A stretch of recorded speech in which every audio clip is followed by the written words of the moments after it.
Just a little bit about FileWave here. We have been around for about 30 years now, I believe.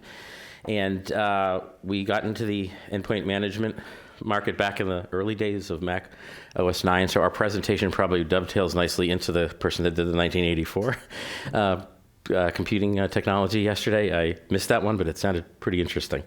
So FileWave is like a Swiss Army knife. You can pretty much do anything with it. We like to joke if someone asks, is FileWave able to do this? The answer is always yes, and then you probably will send them to Emma at that point.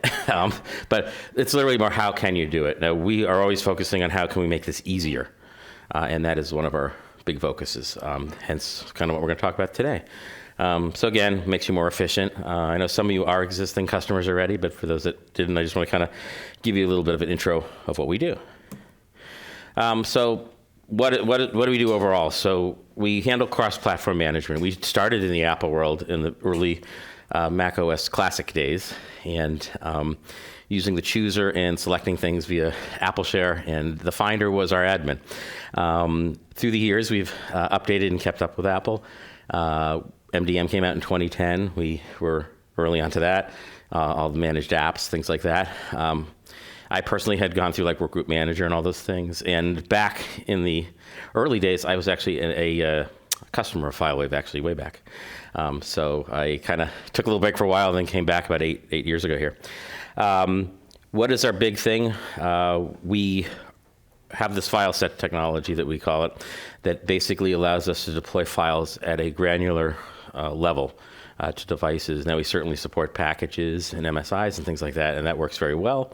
Many or most of our users are using that, but this patented technology that we use really makes us unique in that, like, when we deploy something, you can actually make sure that it gets to the device, it stays on the device. If anything gets changed, it gets replaced. So that's one of our unique abilities, and that's on our Windows and Mac side.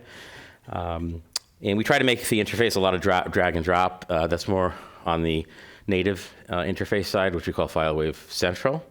And the other part of our interface is what's called FileWave Anywhere, and that tends to be web-based. So there's a little less dragging and dropping, but we try to keep the same concepts.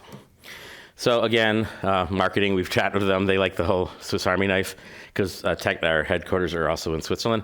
So they, I guess they like the, if you go to shows in Switzerland, they hand out little Swiss Army knives now, is my understanding. But that's not something we can do here with all the people flying in. So what do? We do a little bit of everything. Patch management is the big thing we started with. Device provisioning, so we know that we do the full DEP, Apple deployment, all those pieces. Policy compliance, because we can make sure certain things are on the machine. We know that it got there. We know we have a receipt that it's there. We know that it worked. We had remote access, and we've had that for a long time, which is only on Windows and Mac. And what we did within the past 2 years or so, we switched over to TeamViewer. So everyone that has a FileWave license, as long as you're at least at around 14 something. Like if you haven't updated in a while, please do. But that now covers any platform that we cover that TeamViewer is also on. Various functionality exists. Obviously, TeamViewer on an iPad is going to be different from TeamViewer on Android, which is different from Mac and Windows. But it literally launches everything for you. So a lot of our customers have enjoyed an improved version of our screen sharing.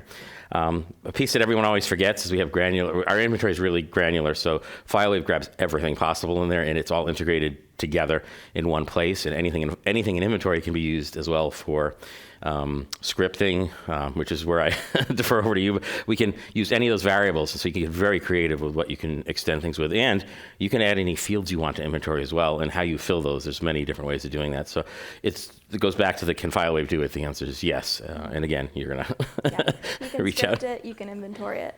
So it's great.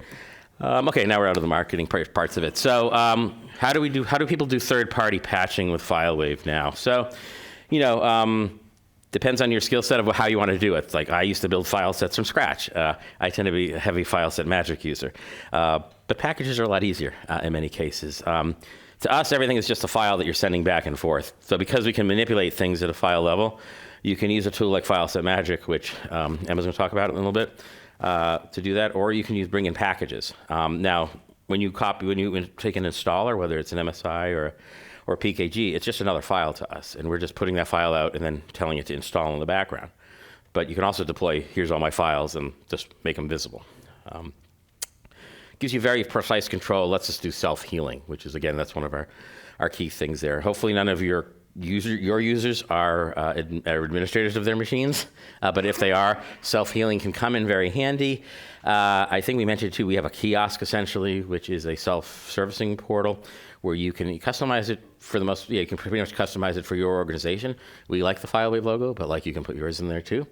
And essentially, that gives the user some ability too. So if they're not administrators and you do want them to have that ability to trigger a software install, they can do that through the kiosk. So, and it's not limited, if I'm not mistaken, you're not limited just to apps. I mean, you can push out documents, anything that's a file for us.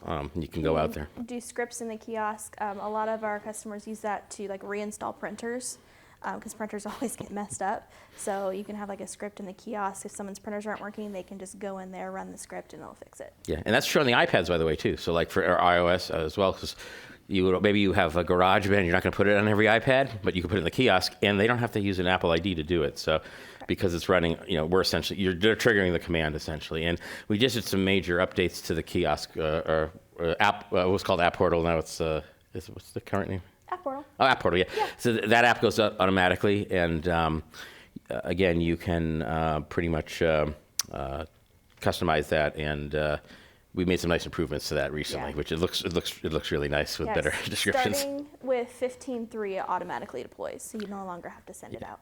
Sure. So for all of us, including myself, who I never update that, now you don't have to worry about that. And we're going to try to do something similar, my understanding is, on the other platforms as well, to get those clients to update. Because the one step everyone always forgets when they're updating their FileWave, and I'm sure you've seen this, is they forget to update the client file set. Because FileWave can upgrade itself, but people are like, oh yeah, I forgot to do that. Back to self-healing, like if a file changes, it gets replaced with a clean copy on verification. Clients generally check in, they see what's needed, and if they don't have what they need, they pull down just those files. So it can be very efficient for large deployments as well. Makes incremental upgrades possible. Patches can be generated by file set magic. Essentially, it takes a snapshot, and you see more in depth, takes a snapshot, you look at what has changed, weed out the stuff you shouldn't, and then you can go in, and then that goes right into the FileWave server. I think you can also share it with friends, right? If you make a file set, you can pretty much just save it, share it with your other FileWave friends. Let's see. Yes, and I mentioned packages and MSIs, and generally speaking, sometimes it takes some little time and skill sometimes to gather these things, or just your time. Hence why we were beginning to kind of lean into this AutoPKG and WinGet on the other side.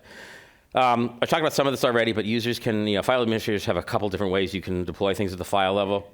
If you're going down that route, if any metadata has changed, it'll actually literally say, this file's changed, I'm putting a new one down. So I have had people that said, oh, I pushed out Chrome, and it's that version. And then they're like, it keeps going back to the old version after it upgrades. I'm like, yes, that's exactly what it should do. That being said, we do have a method where you can actually decide, I'm skipping ahead down there, sorry, where you can tell it to basically only download something if it's missing, or ignore it, or basically ignore it after it goes out. Then if it auto-updates itself, you don't have to worry about it. Basically what happens, clients check in. If there is a difference, they find out what is the model number of the FileWave server. If it's different, it gets a file, tiny little file from the server. Then the client then choose on that, decides what it needs, and pulls that down. So it's a very efficient system, and it can scale up very well because that FileWave server is the brains of the whole thing. When they download their files, they'll pull them from the FileWave server itself, or hopefully a booster. Any questions on how to do boosters? If you don't have one already and you're a FileWave user, you definitely want to do one. There's many reasons to do them, even if you don't have a large setup. Yeah, it's like a offloading server. So basically, instead of your clients getting things from the server, it'll get them from the booster. You can have multiple boosters, and so your server's not overloaded to handle like the MDM connections or Chromebooks if you have them or something like that. It can be, it can just go for those devices, and then the boosters will automatically get what they need from the server when they need it. So it's just kind of offloading system. Yeah, and if you're running, go ahead, yeah, sure. So you're recommending boosters that hold on, I get to do this. I haven't done this one. Sorry. I so want to do this. You may want to just make sure your laptop's protected there. I'm an engineer, not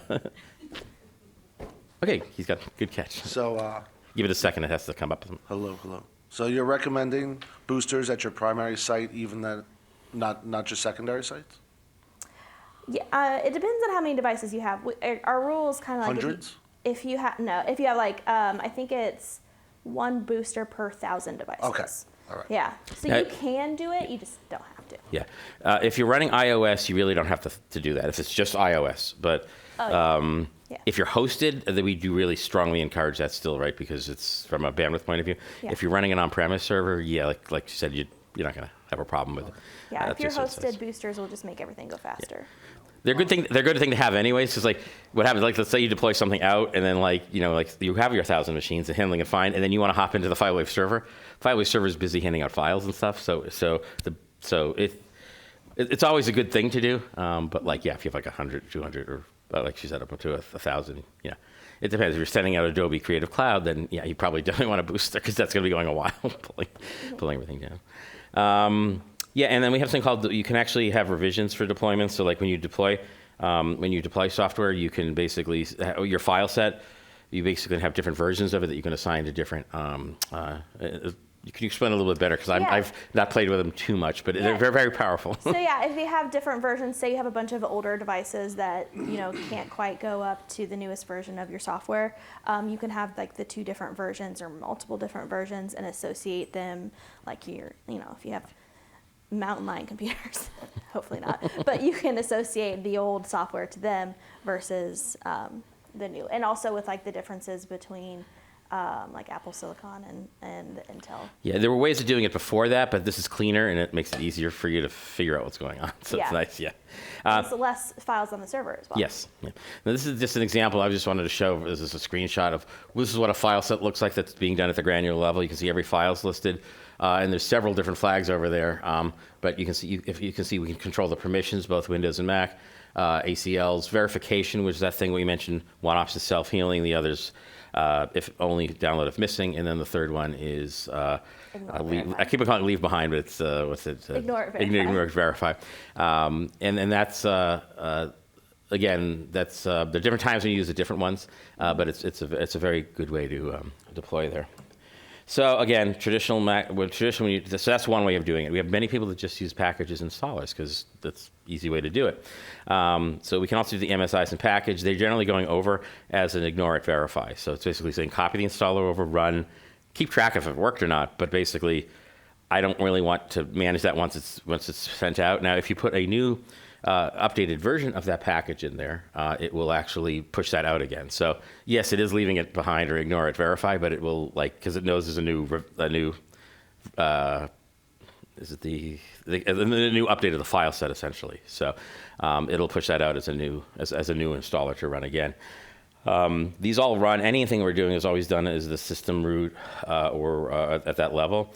And in different cases, when you look at a report, you can click on a report button in FileWave, and it will tell you, whether if it says activated, that means it's a file set that you've pushed out. That is like basically the files are trickling down and they get turned on. For an installer, it'll say that it installed successfully. So that's how you can tell the difference. And I think it still works. You can click on a right click in the client info window, and if there's a log available, it'll actually. Yeah, the MSIs and PKGs, they automatically log to the FileWave client log. If you have a script in there, then you can right-click on the script to see the output. Yeah.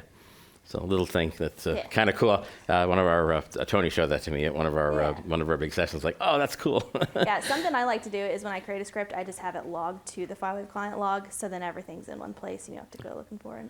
Well, you scripted another whole level. Now, I'm going to let you take this one here. We can actually attach scripts to any file set that's going out on Mac or Windows, and in all the languages that they understand. So.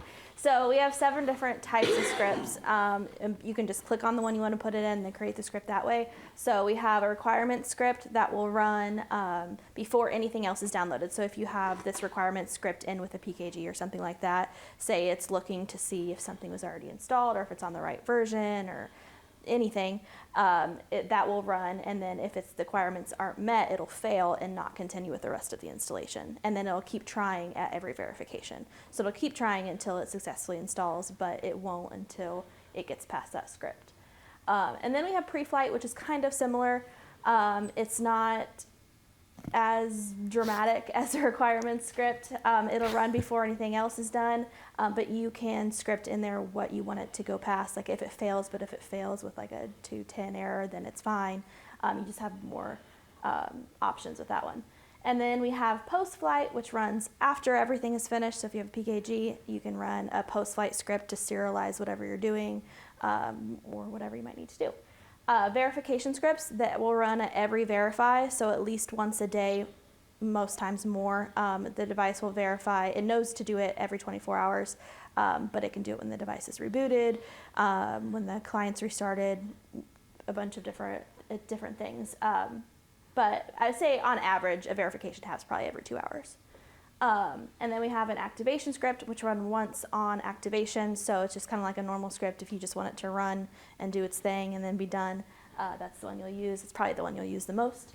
Pre-uninstall will run after a file set has been removed from the device. So before it uninstalls whatever software you're pushing out, it'll run the script. Post, it'll run after it's uninstalled. And you can edit those scripts right in FileWave because Yes. everything's a In file. FileWave Central and anywhere. Yep.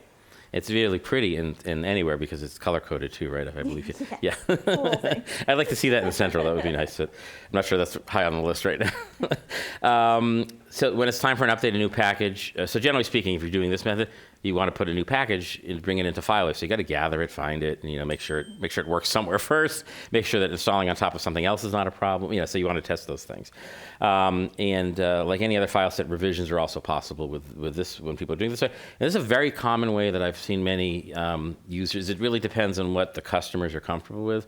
So like some people do want to build these file sets and like, oh, I got to, like we had someone come to us yesterday, they want to place an invisible file that's a licensing requirement for whatever the piece of software was. He said, can you do that? I'm like, oh yeah, no problem. Just like make the invisible file. That's one of the properties and we'll just deploy it to whatever folder it needs to do. So it's kind of handy that way. So, we figured there's got to be an easier way to do this, right? So, this is too much to keep track of. I think in the earlier days there was less software maybe, but now there's just so much stuff. Obviously on anything you're getting from the Apple App Store, that's going to just be updating itself essentially on it. You don't have to really be worrying about that because as Apple updates, the MDM sends all that out. So for years we've had integration with AutoPKG, and it worked well. We have people running it just as it is. It involves having usually a Mac with some software running on it, picking the repositories or the depots that you want to use, and it essentially uses the command line version of FileWave to basically, after they process everything in AutoPKG, it then moves it to your FileWave server essentially, and then you update the model, and then everything is good. It worked, but we didn't see a lot of people doing it. But like the users doing it knew what they were doing with it. They're like, great, I love it. It's required a lot of additional background and like scripting and things like that. Yeah, but and you've probably there have been other sessions here. I think there's a workshop on Tuesday that he was just doing just AutoPKG stuff. So it's a whole community thing. If you haven't heard of it, check it out. Anyways, it's good technology. So. On the Windows side, we said, okay, Windows in particular, like, okay, all these third-party stuff. So we integrated WinGet, which is the Microsoft has like their, and we'll talk about it a little more, but basically we had figured a way to do it without actually changing the product. So we could say right away, here's a recipe, here's directions on how you can use WinGet with FileWave. And it had a couple pieces you had to put together and kind of get it to work, and then, cool, it worked. And people loved it. And it was working fine with like, let's make this even easier because, adding AutoPKG or adding WinGet still has pieces that you need to deal with. So both work, but what can we do to make it easier? I kind of mentioned AutoPKG already, but essentially it is a framework for macOS software packaging and distribution, automating the process to prepare third-party software for deployment. So the basic concept is AutoPKG has their own, I think they call them recipes as well, but they, AutoPKG essentially, can grab these things and process. I am not an AutoPKG expert. I have played with it, and I'm like, okay, I don't have enough time right now. But it basically, you can do different processing to the things to kind of either clean up the installers or make them do what you want. And essentially, it will spit out the PKG. There actually is someone out there that is making file sets that are like the file level deployments that through AutoPKG. I'm not sure who it was, but it's like AutoPKG is very powerful. I think, and what the workshop was showing us, you can do even more than what you think you can do with AutoPKG. So there's a lot to it, and we have supported this for a very long time. I've been at FileWave about 8 years now, and as you as well. And they had it already running. I know when I started. And I mentioned we have current articles on how to use AutoPKG as it is right now, because what I'm about to show you is actually going to be in 15.5, which is the next release. We're going to give you like a break for a couple of weeks because we were doing a couple updates there pretty quickly. Yeah. And we have to time it with the Apple Fall stuff too. So. WinGet, real quick, I mentioned, is the Windows Package Manager. It's a bunch of stuff in the background, command line driven, that can basically pull down anything in their catalog, and it works pretty simply. Designed for Windows 10 and Windows 11. Essentially, I think Microsoft put that together as a way to distribute, their software to people. And Windows admins out there were already familiar with it, so when we told them, like, yeah, we're integrating WinGet, they're like, yay, we're happy. And we have a knowledge base on how to use the WinGet as well. I think we have both the previous way as well as the current way. So. Yep. So if people like doing it the old way, or they have everything already set up, they can still do it that way. But yeah, it is built in, starting with 15. Yeah. And I will be showing you, so you're gonna actually see both of these, which is exciting. So FileWave 15.5, again, this is pre-release, so the features may change, but they were very generous, saying like I was going to be able to show it to you guys. So. Behind the scenes, we're taking care of all that stuff. We talk about processing things with AutoPKG. We have a black box, or whatever you want to call it, that's out there that's essentially pointing to very certain specific repositories right now that are essentially processing all the different packages from those. We're looking at ways to kind of like play around with the UI to make it like, how can we maybe add other ones and keep things secure? But essentially, this came up mostly because a lot of so we have a cloud offering as well. It is the same exact product as any who are running it on premise right now. But that whole thing of having a Mac doing the AutoPKG piece, like, that gets really confusing with the cloud. So we decided we're going to take on that role basically, and while we're at it, like, it'll work for everyone that's on premise as well. That is kind of behind the scenes happening. And again, I would call this a 1.0 or 0.9. There are definitely a lot of things they want to add to it over time. So it's pretty exciting, because we had a long internal discussion about like how we wanted to, and we kind of decided AutoPKG was going to be the best way to go. Essentially, it's going to create, we have two new types of file sets, or right now, one in the current version, there'll be two, a WinGet type file set and a AutoPKG file set type. And I'm going to show you both of them there, but it's just like any other file set. So once you grab that software through either method, it will simply just be a file set that you associate, or if you're using deployments, you can do that and not have to think about it. So that is the goal. Again, like I mentioned, some features may change. You're going to get a new file set. We do support file set revisions. I would probably call it early support right now for that in the AutoPKG side of the house. The WinGet is a little different how it's set up. So in theory, you can have the multiple versions of things and decide how you want to use them. And again, this is both for our on-premise and our FileWave servers. Just to talk about WinGet real quick, 15.4, we added integrated WinGet, so this is already there now. It's a new type of file set, pretty much the same things as the previous slide. You can type in the name of the application, it'll show up, you make a new file set.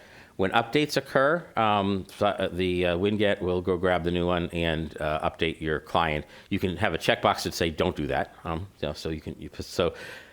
Again, our Windows customers are loving it, and you look like I need to correct. The checkbox is if you want to auto-update it. So if you don't, you just uncheck it. So by default, it does not auto-update. You have to go and do that. You have to hit the checkbox in the file set, which will show. Yeah, but you do have that ability, which is nice. Yes, so, yeah. I usually like not to automatically unless I check it out first. But some people are brave, so it depends on what you're pushing out, and this works again for both of them. And again, the option, my understanding is that when the verify occurs, whenever that is, that's when it does that check to see if it's going to upgrade it or not. Yes. So. And now let's get to the demo. So that's the part you've been waiting for. And I think, okay. So I am going to bring up. So I had some fun. And I had a whole VM thing I was trying to figure out for a while because it was like fun. But what I did is I spun up I'll make this bigger so we can, I spun up a instance of, an instance of a Mac OS, I say Sonoma, and I installed the FileWave server special build they gave me on that ball. It was really fun because I set up a second Ethernet address, like a virtual address. I used UTM because that was the easiest thing I could find to virtualize with. And what I did, I set up the server on there. I set up the admin, and I set up a client on there as well. That is not a best practice. Don't ever do that. But for the purposes of demo, I wanted everything on one box so that I could show you. I had to create another Ethernet interface and made up an address and a bunch of other stuff. So Server and admin is fine. It's just the client that you. Yeah, that's where you got. Well, because they use different folders luckily, but I was like, don't do it. Yeah. So I'm just going to log on. So this is a made-up server, made-up DNS. I edited the host file. You don't want to know, and I'm not. It works in the end. So what you're looking at here is 15.5, and hopefully, is everything readable for you guys? Good, great. So since this is Mac admins, let's show you the AutoPKG first. So I can make dark mode available. John's just weird. I don't like dark mode yet. I fought Apple on the whole like natural scrolling thing for a while, and like not I fought them literally. Like I was like, I'm going to do the scrolling the other way because that's how I do it. And then I said, well, Apple probably knows what's best for me, and actually they did because I finally like switched it one time, and I'm like, and what did it for me was like my iPad was doing one thing and my Mac wasn't. I'm like, okay, I'll try it, and then I'm like, oh. I see why Apple did it. It took me a day and a half to get used to it, and I'm like, oh yeah, Apple was so smart because they actually figured they probably had studied it like and knew that like, hey, that's the best way to do it. So I will go to dark mode one day. Sorry, but this is our temporary new file set window. I think it's fair to say the developers and everyone else that gave it to me said, we don't like how that looks. The UI people are like, oh, there's a much more prettier one they're working on right now. They're still getting input on it. Trust me, it looks a lot prettier than this, but functionality-wise, I just want to be able to show you here. So what it was is we had a nice, pretty grid of 9 of them before, but then we added 2 more. So like, what do we do with it? And I think what I saw was they kind of broke them out on the left side with a column. It looks a lot nicer. But for what we need to show you today, we're not going to talk about the other file sets, but you can see on Mac OS there's an AutoPKG here, and there's a WinGet over there. Okay, so it's as simple as I click on a new type of file set. Someone name something that might be in AutoPKG, and I'll look it up. Firefox. Yeah. As long as you don't ask me for Chrome, because I'm not sure if Chrome is in there, but Firefox, okay. I type in Firefox, oh, no results, okay. How about BBEdit? BBEdit, yeah. Hopefully it's a smaller install than Firefox. Okay, so BBEdit in there. Now, again, this is early version. You don't see descriptions yet, because actually, literally, Josh is still figuring out, but we're going to basically have that fill in with some AI assistance. But those will all have, like, everyone knows what BBEdit is, obviously, but that would get filled in, is the idea. Or that will be more filled in when it's available here. Literally click on it, and I can say create file set. We have a little disclaimer down there, apparently. Yeah, verify your recipes before delivery, except that's kind of like a very food-like, isn't it? Like, verify your recipes before delivery. Okay, we'll have to talk to our UI folk. So I can create the file set. It literally shows up here as a BBEdit file set here. Now it's not going to show up with like the whole path and everything like you do with the others. But what you can see here is we have a couple options here. So AutoPKG, I believe I can probably, I don't know if I can change the icon or not, but I have options. So uninstall when made passive. So when you make a FileWave association or a deployment and it's assigned, it's active. If you say, I'm going to break that one, it becomes passive. That usually means I want to remove the software. So a file level deployment, generally speaking, it says when I break that association, I want to remove it. That may not always be the behavior you want. So if that is checked, essentially it will. When you make the association or the deployment, you have the timing options that you can, when you send it out, you can say like make passive Friday at 4 or something like that. So you could set it up when you're sending it out if it's something that you know somebody will only need for a few days or a month or something like that. Yeah, but this is whether you wanted to remove it when that is set. So right. So yes. like yeah. Yeah. So if it's made passive, it just kind of like disappears. It doesn't uninstall. Yeah. That would make sure it uninstalled. Yeah. And I have not tried just yes. Okay, I follow you. Yeah, this is brand new, so we're. Other options are just standard properties. You can still do your installation priorities, your reboot messages, etc. Requirements. I always forget this is here, but this is your options for like what platforms you want it to hit. Dependencies. So you can see it's treated like a normal file set here. Delete files, which is these are all standard ones, and then how you want it to show up in the kiosk essentially as well. So that is basically, and believe it or not, it's as simple as saying. And that kiosk part it'll be pre-filled with like the icon and everything like that. Yep. And as you know, like when you're making association of some little old school, I can say, oh, I just want to install that to my server. I'm not gonna commit it. Probably not ready to commit it. As I say, show the revisions there. Yes. Yes, the revisions. Yep. So that just made the association. If I update the model, it would send it out. Now, as far as revisions, let's Yeah. go So back to just here. go ahead and create the association again. Oh yeah, I'm sorry. Yep, my bad. All right. So, can I edit it when it's here too, or No, go ahead and just delete it. delete it? Oh, can't do it there. Or Yeah, no? go ahead and delete it. Delete and it. then Okay. Delete association. Yeah. Okay. Delete. All right, and then, yeah, go ahead and create the association. So if you had multiple versions, like we had BB Edit for a while, and it's been updated. When you create, just drag and drop, Yep. and then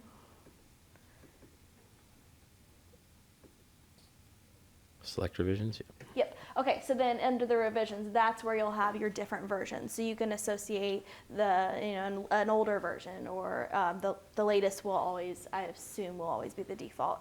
We haven't got complete clarity on that yet, but based on history, I would assume that it's always going to be the default. have a So question yeah, in a if second. you want to do something older, you can. Yeah. So the file set doesn't live on your local server. When a client requests it, it's going to go out to a repository and grab it? Is Yes. that, okay. That's what yeah. Afterwards, let's try that because I said I wasn't going to update the model, but we'll see what it does. Because is it a I know pointer it like the? doesn't- I know it doesn't keep the file set or like the file is on the FileWave server. So Okay. just, I would assume. I think we yes. did. I know with WinGet, there's stuff we put into the client. I'm just guessing here. I think we put stuff into the client so the Windows machine could do the WinGet stuff. I have not actually looked at the Mac to see if we're. The client reaches out to the repository. Yeah. But That's true for the. In WinGet, we hold the repository, but not the individual customer servers. That's a good question. Yeah, we'll have to play with it. Again, this is pre-release. That's a good question. I'll mail. I can mail one of the developers, and actually, if you catch me at the show, I can give you an question answer. becomes, is latest current, or is latest when, like, if you make it a kiosk association, and in 6 months someone clicks it, is it latest, or latest when I made the file set? Show the synchronize. It'd be the latest one that you have updated it to. So when there's an update to the file set, you have to go in and synchronize. It'll sync to the latest one that's been Got it. published. That's a synchronized now on the top? Yes. Yeah, and that's an AutoPKG. I guess the question is, we can take a look afterwards. We'll can commit the change, and like the question is, are there actual files on this? I know for WinGet, no, but like I've not actually checked with AutoPKG. Is it actually like because if we're keeping revisions, are they on? If she was to look at my server directories here, would you see the BB edit? I'm not sure how that. I don't have the answer to that, and I think what you're saying is probably the way it's happening, but I don't know the mechanics behind it. So literally, they gave this to me on Tuesday and said it should be a good working build. So, Yeah. but that's a good question, and I'll make sure that when they produce the knowledge base articles, they'll actually have that probably explained in there as to how it works. But it's a good question. I don't know. I think you're. Yeah. 'Cause My it- assumption It is brought it in so fast. we usually try Yeah. to do things the same for, or at least as much as we can for Windows and Mac. So if we're going to do it one way with AutoPKG, we're going to do it one way with WinGet, we're going to do the same with AutoPKG if we can. But I know there's WinGet components that are part in our client. I know that, like on the Windows side. I don't know what components were they added to the or to our client on the Mac side. So I don't honestly know, but we'll get you a for sure answer if there is one but the fact that it came in so quickly tells me that I don't think it's actually pulling anything to the server. So but that would be my guess. But That's our best guess. Now, the synchronize button she mentioned as well is there. And that's basically it on the AutoPKG side. So it's nice and simple. We're trying to figure out different ways that we can add other repositories and things like that, or different making it, because like if there are indeed components of the AutoPKG on the clients, is there a way to is there a way to somehow add, like, say you have your own local one that you want to add, or things like that. So definitely, if you can at any time, we have a on our thing called product board in our knowledge base articles, you can ask about new features and stuff like that, and it'll help us better understand what you're like, especially with improvements to AutoPKG, what you want to do. So you can put a request in there, and I know Tony and the team definitely read them and look them over, and sometimes it's something really simple to do. And if you basically, the knowledge base will tell you how to put it shows you the roadmap, and also you can put a request in, for like, this feature would be great, and you can explain why it's important and why why it's a thing that it would be helpful to you. And a lot of times we'll be like, oh yeah, hadn't thought of that. That's a good, that's a good thing.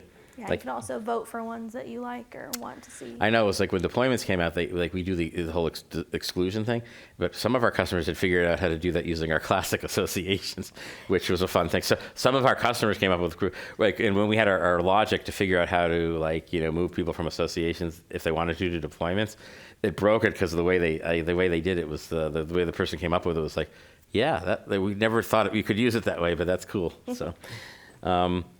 Yeah, so that's AutoPKG. Any other questions before I just show the WinGet real quick, because I know we're at Mac admins. So, any questions? Oh. Yep, he really wants to throw it. You look nervous. So does it, do the file sets work the same for deployments as they do for associations? Yes. Okay. Yeah. It's in the system now. So if I go to good question. Yeah. If I go to deployments, which are very cool, it'll be another type of file set that I have listed here. One thing that I like about deployments, other than the exclusions that you can have in there, is the options tab. Yes. So with associations, you had to create the associations and then go back and edit it. This one, when you're creating it, you can choose if you want a direct or kiosk, what the timing stuff, and not in this case license distribution, but you don't have to go back and edit it. Everything's in one fall swoop, and then you hit save and you're done. Update model and you're done. Yeah. I like with deployments too, is you can add like things after. I want to add another file set to that, or I want to add another group of users to it, or I have these 3 groups I want. So. Yeah, and you can name the deployment. So like you can create this deployment and do like all Macs if you're putting in all the software that all of your Macs will need when they come in, and you can kind of make, honestly, like images almost, that as soon as it comes in, it gets everything it needs, or everything you have in here. It's neat, and you can do the revisions here as well, right? So it's Yeah. Yeah. It's like it's basically associations on steroids. I think is how someone phrased it. Yeah.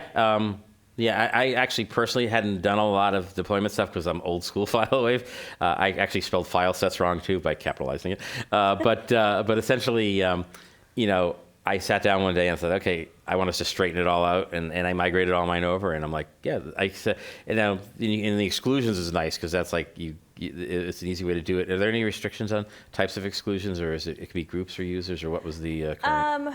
There is talk about removing the smart groups from exclusions because it can cause some issues with IDs, but that's the only thing I'm aware of. But that still works right now, as you said. Yeah, as of now, it still works.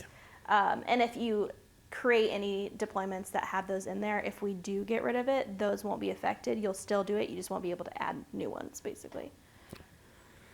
It's just causing duplicates and stuff in the database.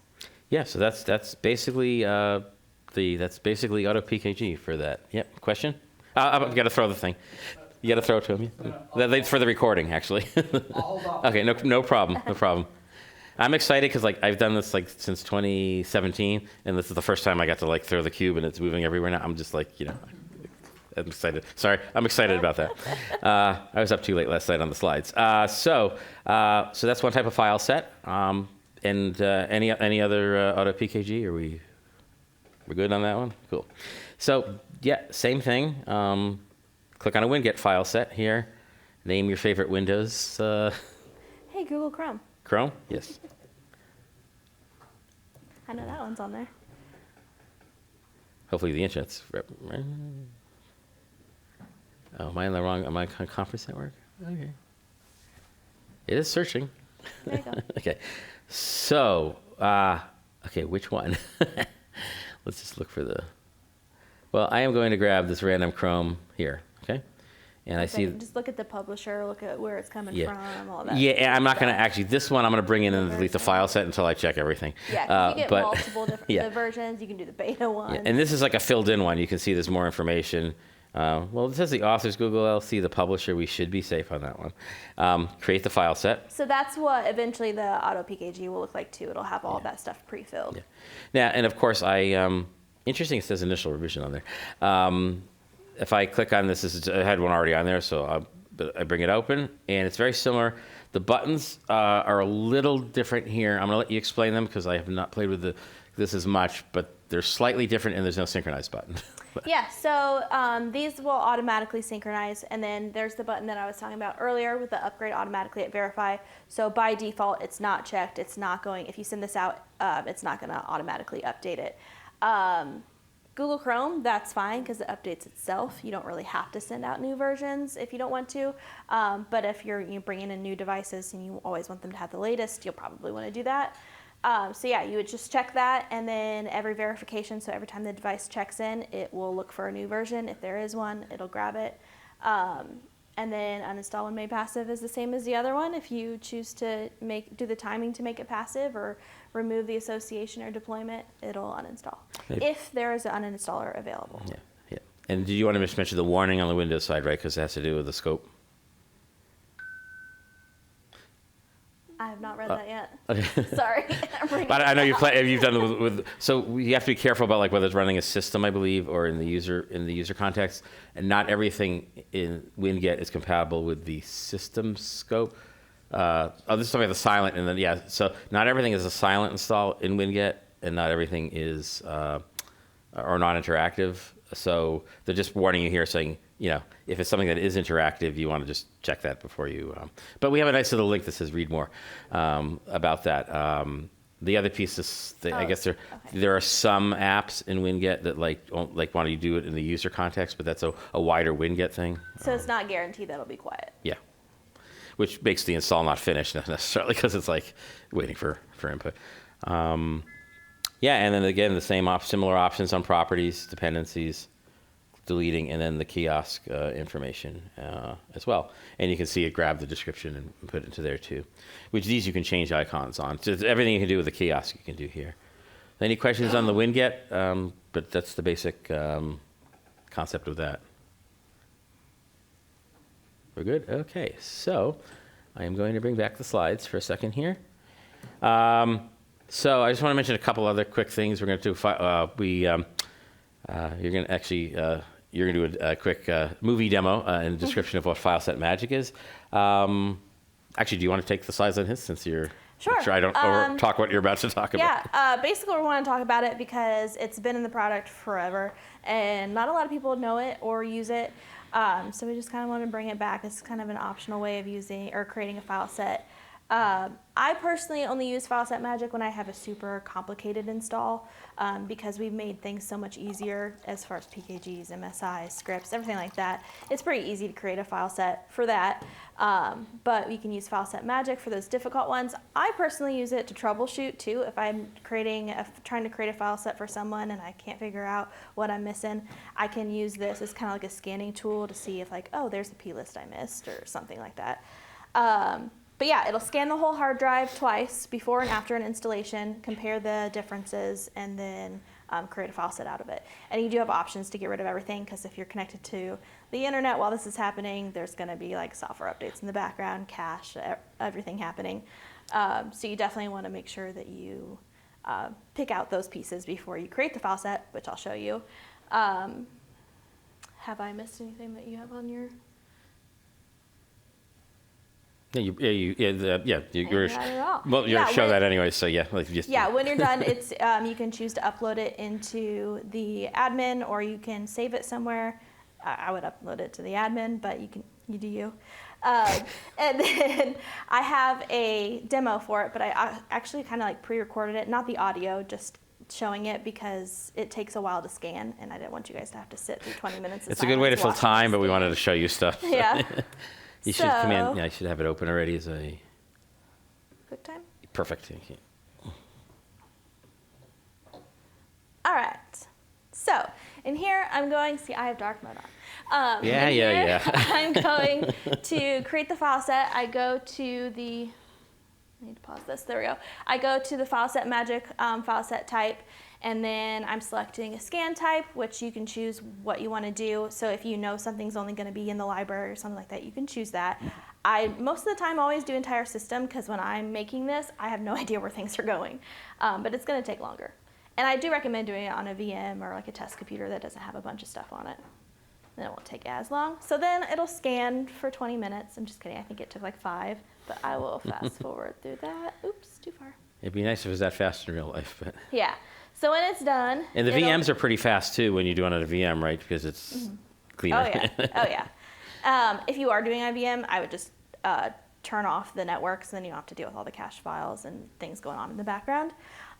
So when that first scan is done, it's going to tell you to install your software. So you're going to do what you want. I'm creating this, I'm kind of treating it as almost like an image. I'm not doing a ton of stuff to it, but I'm putting like everything that I would send out to a new device. In this case, I only did 2 because I didn't want you guys to have to sit here forever. I'm deploying Firefox and a link on the desktop to the knowledge base article that everyone needs. And so when you create these, I definitely would recommend not putting things in that you're going to constantly have to change, because if you do bundle applications in one file set like this, if you change one, you're going to have to change the other, and then you would have to remove like if I was trying to just update the link, I would have to remove the Firefox application in order to do that too. So I would definitely use this as just a base image. It only happens once. Everything else, whenever you need to edit it, can be done by a separate one. But this kind of just, Firefox automatically updates, and I'm not going to change the link anytime soon, so it kind of works out. So, I'll play that again.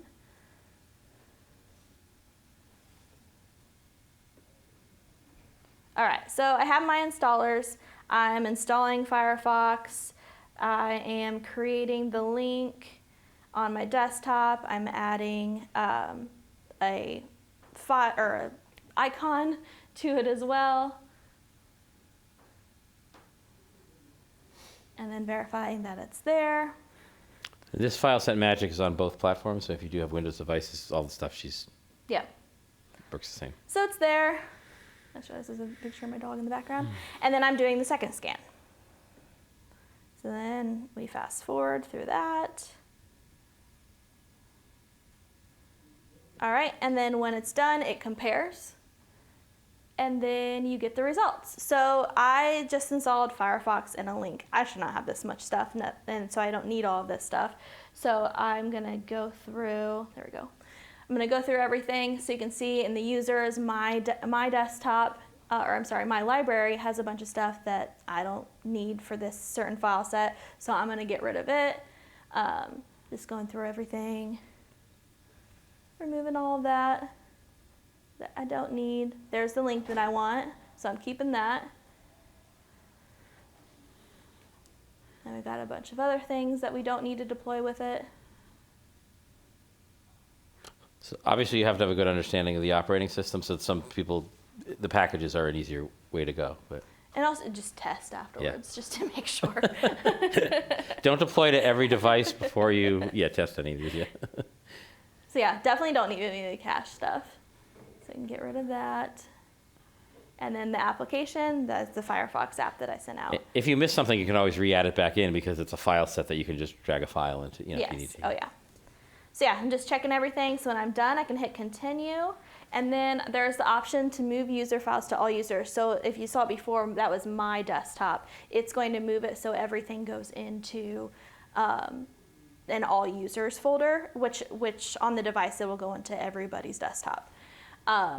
So yeah, then I have the option to save to server. So I'm gonna go ahead and save it. You can export it to a certain place if you want to, and then you can give it a name, which I'm going to name base image with what it does. Oh, you can also merge to file set as well. So if you had the file set already, you're just updating it, or you wanna add to it, you can do the merge. Or maybe an incremental update, depending on what you're doing. So this is neat. There's neat stuff with the FileSet Magic. Yeah. And then it will upload. And I was on pretty bad internet, so it took a while. So with great power comes great responsibility. You have to There we test. Please test. Yeah. And then it says it's successfully updated, so I'm gonna go back to my server, and there it is. I'm gonna check everything to make sure everything's still there, and it went into the all users desktop folder instead of just mine. And we have some other special folders too, like by host and things like that. So depending how nitty gritty you want to get with things, you can And really do a then, bit. so now I'm creating the deployment. So I'm just testing to see if it worked. So I'm gonna assign it to my device, and then select the file set we just created. I guess I can look at this. I don't know why I'm looking up there. And then we can send it out. We're gonna update the model. Fast forward through this. Oh, Let's see. I'm gonna go through and delete everything, but I'm gonna fast forward through that. There we go. Ignore my profile. I need to fix it. Oh.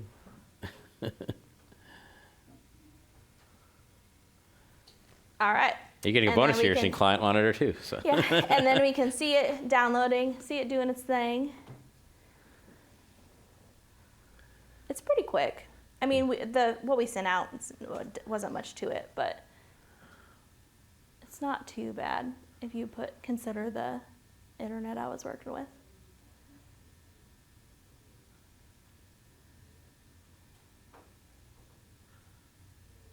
So you can also see like what file it's downloading, what it's doing at the time. And then they activate when they're done. Yep, and now it's done. So, gonna fast forward a little bit. So now we can see I have the icon on my desktop. I forgot to unmount the Firefox thing up there. That's why that's there. And then I have. Oh, it was showing that it opened, and then I have Firefox installed. And I'm just verifying that it opens.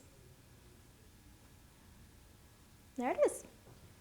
So that is FileSet Magic. You can do anything with it. You don't have to install things. You can just put stuff on the desktop. Like I mentioned before, I troubleshoot. I use it to troubleshoot to see where things are going. If I created a file set that just will not install and I cannot figure out why, I'll manually install something, check out and see what it did, what I'm missing, and then I can use it that way. It's also great for licensing. So if you have software that needs a license, you can run a scan, license your software, run a scan again, and it'll show you where that plist comes from. So you can send that out too. And Sorry. yeah, you can use it with anything. You can also, you don't have to be logged into FileWave in order to do it. I just wanted to show that. Do you mind if I log out of your FileWave? Actually, you're not logged Mine's in. just in the VM, so. Yeah. So you don't have to be logged into your FileWave server to do it. So if you wanted to do this on like a test machine and you didn't want to log in, or you didn't have access to your server, maybe your server's like behind a firewall or something that you can't access, you can Waiting go for the Apple bounce. This is I'm not in to- dark mode probably, but yeah. You can go to FileWave admin. This is why you don't run the server, the client, and everything on one machine, but yes. And a VM. So. I was thinking if the server was gonna try and patch itself, and you end up with the. Well, luckily not, because they're in different folders. Like the FileWave server folders are different locations from the FileWave client. Like, so that BB edit will get delivered probably. Okay, I'm gonna go to your VM. Sorry. It'll get there. I should have launched that for you before I. Okay. So you can just open up admin. You don't have to connect. You can go into assistance at the login window and open okay. up FileSet Magic there.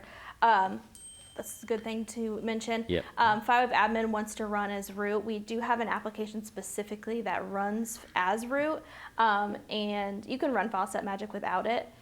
But when you install FileWave, it is in the FileWave folder as root here. So you'll want to run that one to use FileSet Magic. It'll just allow you to connect to everything, and then you don't have And since we have plenty of time, if you want to talk about the other apps that are there too, because people forget they're there. Yeah. Yeah, so that is FileSet Magic. Do we have any questions or anything like that? It's pretty straightforward. It's really fun to play with. I recommend definitely just trying it out, seeing what you can do. I'm going to, oh, look, it opened. I told you it would. I'm going to go back to Push your, something out to all users, it just goes to all users. yes, and Who's active on the machine at the moment. whoever has a user account. Yeah, and then it's also if a new person does log in and creates a new account, it'll go through and put it on their desktop or wherever as well. It's added to the template, basically. Yeah. Yeah, yeah. Like the by host does something similar. It puts the Ethernet address at the end, or however Apple's doing that now. All right. You wanna? All right, so that was our Magic demo. A couple of quick topics we're just going to talk about here. So, declarative device management. Anyone heard of it? Okay. So Apple has a new protocol for MDM. We're really excited about it because it's going to make things run a lot cooler. Yeah. So they've been talking about it for a couple of years now, rolling pieces of it out. I believe the support for it was Apple basically starting with was it Ventura and Sonoma, if I'm not mistaken, do support that as the clients support it. 14.4. Yeah. Yeah, 14. I lost track of the numbers when they switched to the big numbers. We're actively working on implementing it. It is the way of the future for MDM on the iOS and on Mac side as well. We started with 15.3. We started playing with the DDM to do something very basic. Like, let's make sure we took care of implementing the protocol. We want to make sure it works, and before we turned like the switch on for everything. We tend to do this also like when VPP, the version 2 came out of it. Let's keep the other one as like either a test option or let's make sure it doesn't break anything on you, because we try to do our first rule was like trying not to do any evil first to make sure. Yeah, do no harm. So do no harm. So with 15.3, we kind of like turned it on, the DDM, but just for checking, my understanding is like the status of a managed app on like, if you push out an app, did it make it or not? We kind of said, let's see if we can query it using DDM, and if that worked, we know, okay, we got the protocol basically set up correctly, and that worked fine. So that was good. With 15.4, we said, okay, that worked well. What should we use DDM to fix? What are the users most concerned about or excited about? And the answer came back is software updates. And little history, there's various different ways of doing software updates. We had kind of our own internal method we did, which actually worked until fairly within the past couple of years or so. And then you had Apple started doing things over MDM for software updates. And Apple wanted to make some improvements to how that would work. The declarative device management is kind of the solution for that. I am not an expert on declarative. I have the basics understandings of it, but essentially the changes they've made, they have a very large software update. If anyone participates in the Apple, I think it's the Apple Seed for IT admins. It's on one of their. They have a program for businesses and schools that you can join to do the Apple seeding, and there is a document that they've published on how software update is supposed to work, how it works, all the different pieces that come together, how it should operate, and explaining how it tries the different things. With 15.4, we're on the Mac OS side. That will be the way we do software updates. So that's already out now. If you have Mac OS running at least those two versions, we will use the declarative management to push those updates. There is a knowledge base article, I think, or it's in our README for 15.4 that explains, exactly how to see if it's working or what you need to do. Yeah, it's in the release notes, and we also have an article for it. You can just search DDM or declarative device management. So we use it for that. Now for older systems, so we decided, okay, and when we work with Apple, the future is the declarative management. So for software updates going forward with 15.4, the method of doing it is using the declarative management on the Mac OS side. For older systems that are not at those levels where they support the declarative management for the upgrading, the solution, there are two solutions out there, Nudge or Nudge, depending how you say it, and Superman. Are good alternatives, and again, we're very excited to be implementing the declarative device management. It's also going to allow a whole new abilities. We'll mention it in a few minutes, but for instance, there's now a battery health that Apple, that's not in MDM at all, but it's in the declarative pieces of MDM where you can now get the battery health of a device. So that's like a new, Apple's enabling a lot of new things via this new method. So And file vault status as well. file vault status as well. Did you just want to talk real quick about the Superman and Nudge and where you use those? Yeah, I don't use Nudge very often. Superman, I have. It's a nice tool. I have a lot of customers that use it. Basically, I mean, the part that I like is that you can set a minimum and maximum version that you want your devices to be on, deploy it, and it'll make sure that that's put in place and it'll update. I mean, it's basically pretty simple. I think there even was I think there was a session yesterday someone did on it. It's a very common thing in the Apple community now, and a lot of people are using that. That really is going to be the best way to keep your OSs up to date, at least for the major like the big bump ones. As far as I understand, Nudge is a lot more. It nudges the user to be on the right thing. So it's a little bit more Aggressive. Yes, thank you. All I can think of is dramatic. Aggressive Probably as that far too, as yeah. like making sure that it is on the version that it needs to be on. Superman is aggressive, but it's not. It doesn't lock down the computer or anything like that, unless you want it to. And we have knowledge base articles on those as well, so you can Yes. keep those as well. The ideal situation is everything gets up to date and you don't have to worry about it anymore. I believe on the iOS side we're still using MDM, like the regular MDM for those that don't handle declarative, because I think declarative started with iOS 17. iOS 17, you didn't need something like a Superman or a Nudge on those guys, so. They update pretty well, but doing declarative is going to be the best way for them. Superman and Nudge would just be for macOS. That's just for macOS, yeah. So, one more thing I just wanted to mention because it's come up. It's kind of not related to the other things here, but we do have a lot of customers are now dipping their feet or whatever into like single sign-on and things like that. So, I come from a background where I used to do a lot of Active Directory integrations, Open Directory, OS X server, all that other good stuff, and you would bind the clients. So, not seeing as much of the binding now, with people, not being maybe on premise or connecting into their servers. And the question that often comes up is, we just switched to Azure. How do we get our Macs to log in? Or the devices are, not able. They're not in a position where they can bind. So, like, what can we do to like have our users have a unique login? But also have the ability to synchronize their passwords as well as access perhaps network resources with a Kerberos key or something like that. I apologize for that. Sorry, let me just turn that. I tried do not disturb, but apparently my handoff is not working today. So what solutions are there out there? There are a lot of solutions out there, and essentially there are a couple ways of doing it. You have the Apple Platform SSO, which we can actually, through MDM, push out the settings to make that work. You may have played with it more than I have, and if you want to chat about that in a second, that's one option. So we have had, and we have a knowledge base on that as well, because one of our engineers had a customer who was using the Microsoft, and they were pushing the different plugin. They were pushing the settings out via MDM with all sorts of keys in there.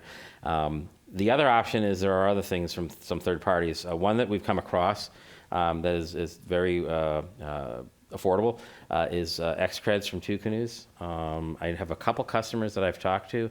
They've set it up on their own. Like I tell them about it, and then they they don't even call support or Emma, and they set it up. And he's actually at the show today. But that would be something to look at if you're trying to do that. And it basically replaces the login window, and he's got a couple of bells and whistles that do some nice things with synchronizing everything. But we have been getting more questions about that. We're not really creating our own separate login window or our connection ability. We're trying to work with the Apple frameworks and any third parties that are like Xcreds who are willing to kind of agnostically work with whatever we have out there.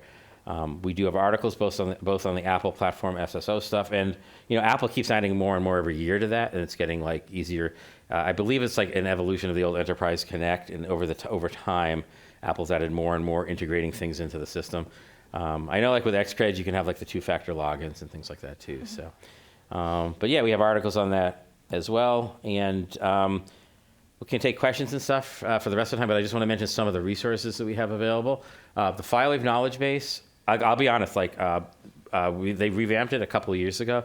It is really like complete with stuff, like the rate of the articles going up. Yeah, new stuff gets added every day. We're editing every Many times a day. Yes, many times a day. Her boss doesn't sleep either, I think, so I see updates at night. Yeah, and there's also, with the knowledge base, there's like an alliance forum as well. You can ask questions, you can comment on knowledge base articles. If you notice something that's off or not right, didn't work for you, comment on it. That'll go to me, and then I can fix it. And then...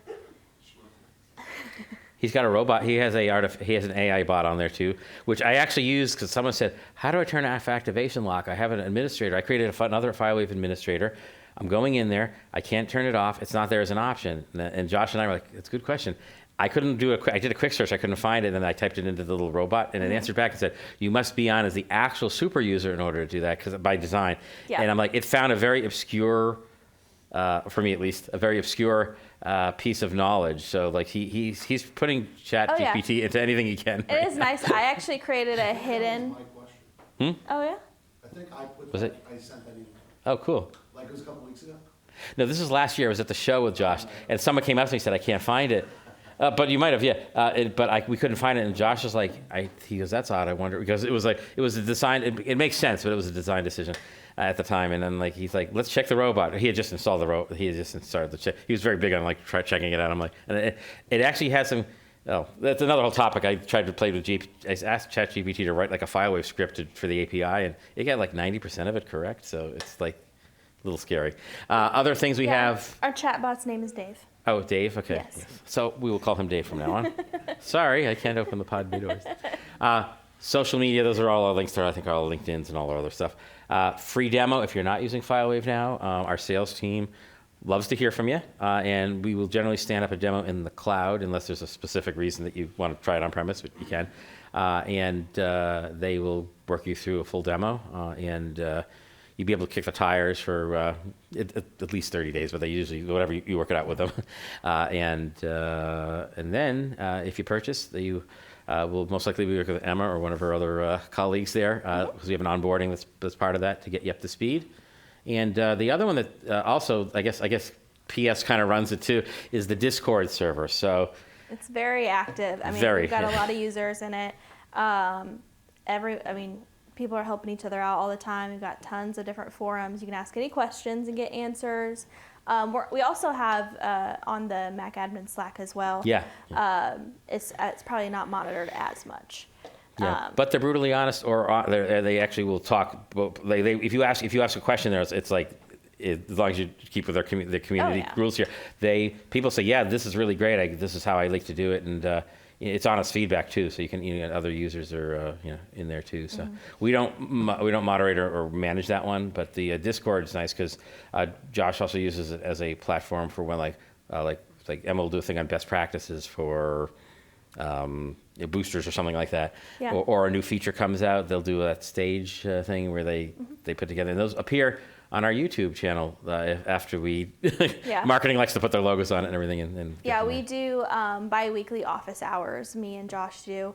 So it's just like an hour Thursday mornings, I believe, where we just kind of go into Discord and open up a room, and whoever has questions can join and talk and do whatever. Yeah. They have to explain. They have to explain to you. So it's basically IRC for people that remember that. That's what the Discord is.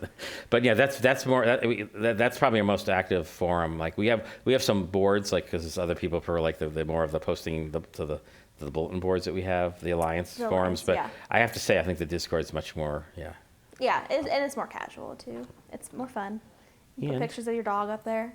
Last but not least, those will take, I think, to our emails. Yeah, if you want to email me, have any questions, want to schedule a meeting with me, you can always scan that, and it'll give you, I think, my email address, and then also my Go page, which has all like my different links and stuff on it. I don't know what's under John's. So you got, I have no idea. Whatever, Josh set it up, so I don't know. We'll find out. But Yeah, so hopefully, hopefully you like what you see, and if you have any questions, Got 5 minutes we got left. 5 minutes, so. Can you want to be on camera? Because I'd love him to throw that thing to you. Sure. Could you throw him the, Roman blob. we have to get one of those for the FileWave conferences if we do. Thanks. I am not a FileWave user, not very familiar with it. I've poked around on the website to just kind of get an idea of what the capabilities are. One thing that I am curious about is reporting. So when you deploy an update, a new package, or just do it like a repair kind of a thing, repair in place, what kind of granularity do you get for what's changed, what's been replaced, what did the user mess with that had to be fixed, that kind of stuff? I mean, as far as like reporting for are you talking about like the self-healing? Yeah, The mainly changes? that's kind of my my biggest question is like the self-healing. So connect to your server if you want. What has it done, and can I keep it from happening again?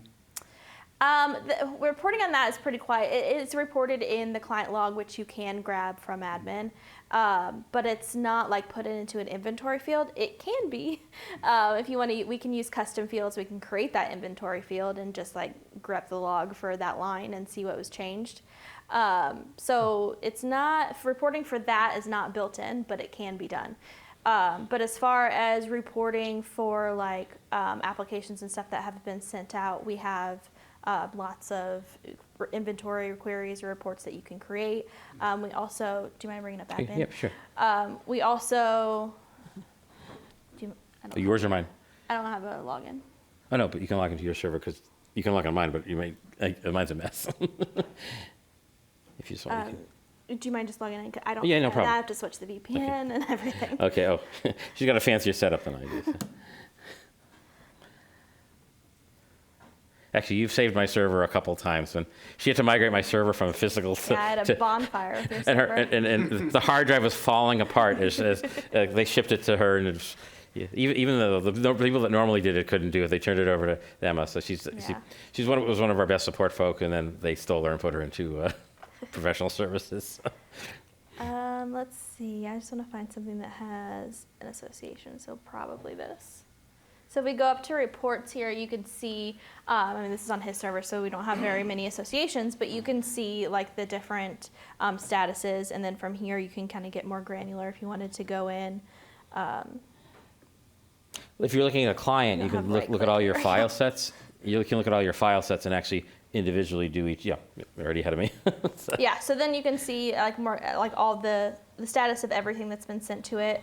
Since this is a Mac device, we can see like the command history, which it looks like I picked the wrong device, but you would see like a command history of things that have been installed through the MDM. No, it's and just a then- boring device, but actually it is Yeah, online and right now. then you have like installed apps and like reporting like that. But you can also create custom inventory reports as well. Notice the last tab says DDM declaration, so you can actually see that we're doing that. Yeah, and then I also want to show the web because I feel like reporting is better 40 here. seconds, so. Oh yes, if you want to log in super quick, and I Yep. can show that really fast. Yeah. So but if the client log is something that we can connect with or collect with like Splunk or whatever from those endpoints and say, Probably, yeah. and audit it there, say these are the files that have been changed on these devices in the field. I think that would go a long way What's this to Mac right here if you're looking for it? being able to sort of prevent more problems as they happen, or you've got users that are making themselves admin somehow. We can kind of track that down. It's like, oh, somehow they're changing the permissions on these files and they're getting restored back every Yeah. night. Yeah. Yeah, perfect.